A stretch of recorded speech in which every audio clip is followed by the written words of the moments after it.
America భద్రతా లోపాలను కట్టడి చేసేందుకు ఇప్పటికే 12 దేశాల పౌరులకు అమెరికా పర్యటన నిషేధించిన విషయం తెలిసిందే. ఈ నేపథ్యంలో దేశ భద్రత నిమిత్తము మరో 36 దేశాలకు నిషేధం విధించాలనే యోచనలో అమెరికా అధ్యక్షుడు ట్రంప్ ఉన్నట్లు తెలుస్తుంది. ఇప్పటికే కేంద్ర విదేశాంగ శాఖ సంబంధించిన అధికారులు ఏదైతే నివేదిక సమర్పించారో ఆ నివేదిక ప్రకారము భద్రతా లోపాల దృష్ట్యా ఈ చర్యలు తీసుకోవాల్సిన అవసరం ఉన్నట్లు ఆ నివేదిక సూచించినట్లు తెలుస్తోంది. ఇప్పటికే మీడియాలో పలు కథనాలు వస్తూ ఉన్నాయి.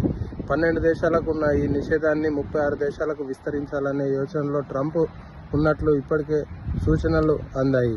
ఈ నేపథ్యంలో ఈ 36 దేశాల పౌరుల్లో ఏదైతే అమెరికా దేశ భద్రత లోపాలు, అదేవిధంగా పాస్పోర్టు, వీసా సంబంధించిన అంశాలలో పలు లోపాలున్నట్లు ఆ నివేదిక వివరాలు తెలుపుతూ ఉంది. అమెరికా నుండి శ్రీనివాస్.